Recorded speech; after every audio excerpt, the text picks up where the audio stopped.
Student, today I am going to explain the lesson 6 of class 8th. Combustion. Lesson name is combustion and flame.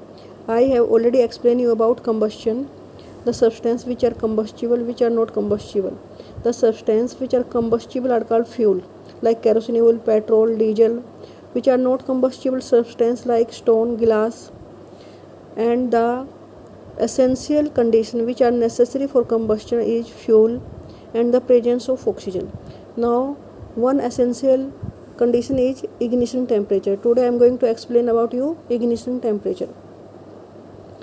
In this page I am going to explain. Bujo want to ask that the sun produce its own heat and light. जो सन है अपनी heat और light देता रहता है, क्या ये भी कंबस्शन है? In the sun heat and light are produce by nuclear reaction. तो हीट और लाइट न्यूक्लियर रिएक्शन से प्रोड्यूस होती है. वो उसे हम कंबस्शन तो नहीं बोलेंगे, न्यूक्लियर रिएक्शन बोलेंगे. इसमें फ्यूल जो है हाइड्रोजन जो है ना, हाइड्रोजन के आइसोटोप फ्यूज होकर हीलियम गैस बनाते हैं. और ये अल्बर्ट आइंस्टाइन ने एक रिएक्शन दी थी जो हम 10th में पढ़ेंगे. तो हायर क्लास में आपको पता चलेगा कि सन में कैसे हीट और लाइट पैदा होती है. अब हम एक्टिविटी 6.3 बता रही हूँ मैं आपको. Place a piece of burning wood और चारकोल. अगर हम एक लकड़ी ले लें या लकड़ी का कोयला, उसे एक आयरन प्लेट पर रख के हम उसे जला दें. Cover it with a glass jar, और उसे ग्लास जार से या टम्बलर बर्तन से ढक दें. तो थोड़ी देर के बाद आप क्या देखोगे, वो वुड या चारकोल जलना बंद हो जाता है और उसमें धुआं निकलना शुरू हो जाता है. इसका रीज़न क्या है कि वहाँ प्रेजेंस ऑफ ऑक्सीजन नहीं रही. अगर ऑक्सीजन नहीं रहेगी तो वो जलेगा नहीं, उसे ऑक्सीजन मिलनी ज़रूरी है. You might have heard that when the cloth of a person catch fire. अगर किसी इंसान के कपड़ों में आग लग जाए, the person is covered with a blanket to extinguish the fire. तो उस फायर को बुझाने के लिए, एक्सटिंग्विश मीन्स बुझाना, उस आग को बुझाने के लिए उसे ब्लैंकेट से कवर कर देते हैं जैसे कर रखा है. ऐसा क्यों करते हैं? एक तो उससे ऑक्सीजन की सप्लाई कट हो जाती है, उसे ऑक्सीजन नहीं मिलती. एक उसका टेम्परेचर डाउन हो जाता है, और इग्निशन टेम्परेचर तक जब वो चीज़ नहीं पहुंचेगी तो क्या होगा, सप्लाई एक ऑक्सीजन की नहीं मिले. इनमें से कोई भी चीज़ कट हो जाए तो उसका इग्निशन टेम्परेचर कम हो जाए. जिस टेम्परेचर पर वो चीज़ जलती है या उसे ऑक्सीजन की सप्लाई ना मिले तो वो आग बुझ जाती है. यहाँ पर मेनली ऑक्सीजन की सप्लाई कट हो जाती है, उसको ऑक्सीजन नहीं मिलती. तो जब हम ब्लैंकेट से कवर कर देते हैं, ऑक्सीजन ना मिलने के कारण आग बुझ जाती है. अब हम इग्निशन टेम्परेचर के बारे में पढ़ेंगे. Does a match stick burn by itself. क्या मैच स्टिक अपने आप जल सकती है? हमें उसे रब करना पड़ता है. किसी रफ सरफेस पे हम पहले उसे रब करेंगे तभी वो जलेगा. फ्रिक्शन से उसका टेम्परेचर इतना मेंटेन करना पड़ता है कि उसमें आग लग जाए. आपने burning a piece of paper देखा है, क्या अपने आप वो जल जाता है? मैच स्टिक भी अपने आप नहीं जलती. क्या आपने पीस ऑफ वुड को, एक लकड़ी का टुकड़ा लेकर उसे जलाने की कोशिश की है, क्या वो मैच स्टिक से जल जाएगी? नहीं. उसके लिए या तो हमें उसके ऊपर केरोसिन ऑयल डालना पड़ेगा या फिर पेपर यूज करने पड़ेंगे. लेकिन हम अधिकतर केरोसिन ऑयल यूज करते हैं क्योंकि केरोसिन ऑयल का इग्निशन टेम्परेचर कम होता है, वो जल्दी आग पकड़ लेता है थोड़े से टेम्परेचर पर ही. ड्यूरिंग एक्सट्रीम हीट, बहुत ज़्यादा गर्मी में कभी कभी क्या होता है, जो ड्राई ग्रास होती है ना, अपने आप आग पकड़ लेती है, सूखी घास. और it spread to trees and very soon the whole forest. तो धीरे धीरे पेड़ों में और पूरे फॉरेस्ट में आग लग जाती है. इसे फॉरेस्ट फायर बोलते हैं. और इसे कंट्रोल करना बहुत मुश्किल होता है. सूखी घास से शुरू होती है ये. सूखी घास का इग्निशन टेम्परेचर बहुत कम हो जाता है. थोड़ा सा टेम्परेचर उसे मिलते ही उसमें आग लग जाएगी और फिर पूरे फॉरेस्ट में आग फैल जाती है. उसे बुझाना बहुत मुश्किल होता है.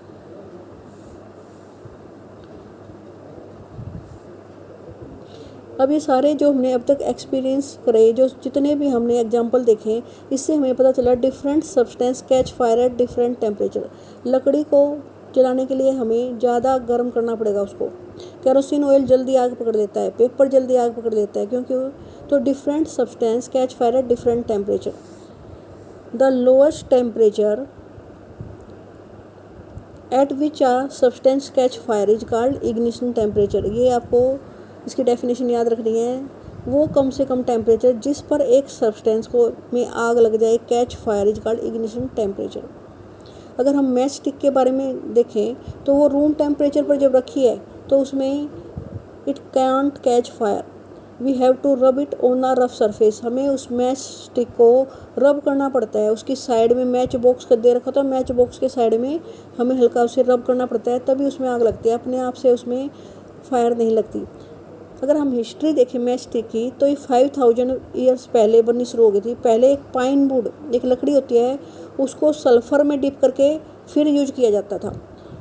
कहाँ? एंशिएंट इजिप्ट, इजिप्ट एक देश है वहाँ। लेकिन जो मॉडर्न मैच स्टिक बनी है वे 200 साल पहले बनी है। पहले की जो मैच स्टिक थी वो 5000 साल पहले बन गई थी। उसमें पाइन वुड को डिप किया जाता सल्फर में और फिर उसे as a matchstick use किया जाता था। लेकिन अब 200 साल पहले क्या किया जाने लगा? A mixture of antimony trisulphide and potassium chlorate and white phosphorus with some glue and starch was applied on the head of match. जो ये मैच स्टिक होती है, मैच स्टिक के सिरे पर क्या क्या लगाया जाता है? एंटीमनी ट्राइसल्फाइड, पोटासियम क्लोराइड और वाइट फास्फोरस, ये लगाया जाता था। फिर उसे किसी रफ सरफेस से घिसा जाता था जिसे आग पकड़ लेती थी, वो कंबस्शन शुरू हो जाता था। कंबस्शन मीन्स उसमें हीट प्रोड्यूस होना, लाइट प्रोड्यूस होना शुरू हो जाता था। लेकिन कुछ वर्कर्स ने इसकी शिकायत की, फिर पता चला कि बहुत ज़्यादा लोगों को बीमारियाँ होने लगी।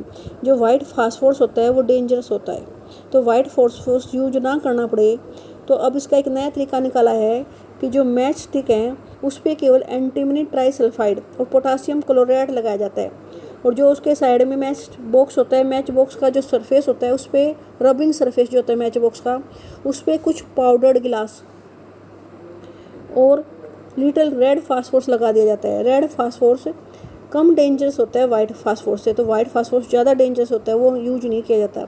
जब हम इसे रब करते हैं तो जो कुछ रेड फास्फोरस कन्वर्ट हो जाता है वाइट फास्फोरस में, और जिससे उसमें इतना इग्निशन टेम्परेचर आ जाता है कि पोटासियम क्लोराइड जलने लग जाता है। फिर पोटासियम क्लोराइड किसको गर्म कर देता है? एंटीमनी ट्राइसल्फेट को, जिससे वो स्टार्ट द कंबस्शन, उसमें आग लग जाती है। इस तरह से मैच स्टिक जलती है। इससे पूरी एक्टिविटी से हमें ये पता चला जो कंबस्टिबल सब्सटेंस हैं, जिनको हम कहते हैं कि ये फ्यूल है, ये जलते हैं, अपने आप आग नहीं पकड़ सकते। They can't catch fire as long as its temperature is lower than its ignition temperature. जब तक उसका टेम्परेचर उसके लोएस्ट टेम्परेचर से कम है जिस पर वो कैच फायर कर सके, आग पकड़ सके, तो हमें उसको पहले उसके इग्निशन टेम्परेचर तक पहुंचाना पड़ता है। कभी कभी आप एक एग्जांपल लिखो, कुकिंग ऑयल जब हम किसी फ्राई पैन में रख के गर्म करते हैं, ज़्यादा लंबे समय तक उसे गर्म कर दे तो कुकिंग ऑयल में भी आग लग जाती है। हम कहते हैं ना बर्तन में आग लग गई, बर्तन के अंदर जो मटेरियल है उसमें आग लग जाती है, ऐसा क्योंकि उस कुकिंग ऑयल का इग्निशन टेम्परेचर उसे मिल जाता है।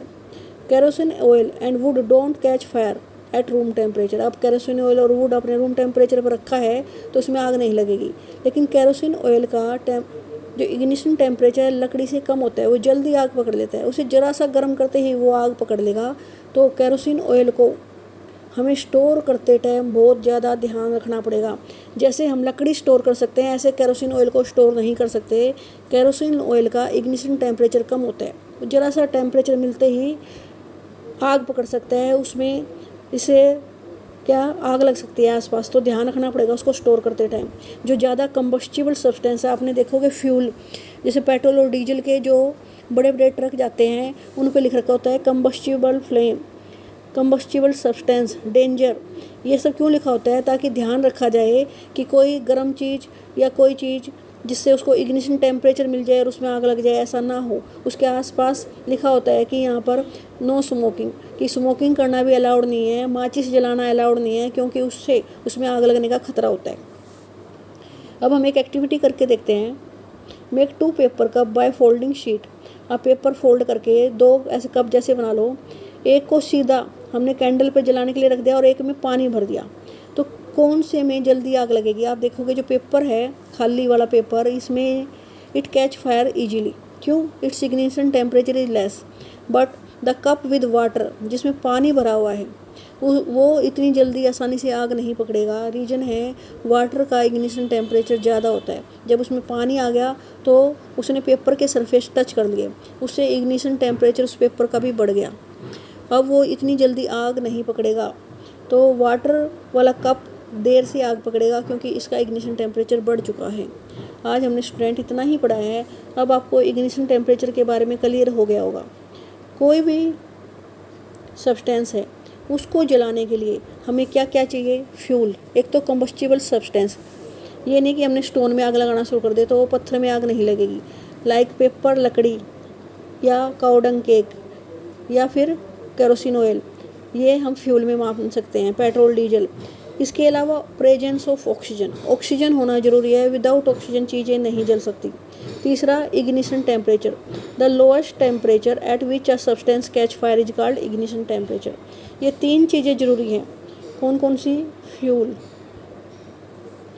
ऑक्सीजन, ऑक्सीजन गैस लेते हैं O2, और ignition temperature, the lowest temperature at which a substance catch fire. Okay student, आज हमने इतना ही पढ़ा है, इसे आप याद कर लेना।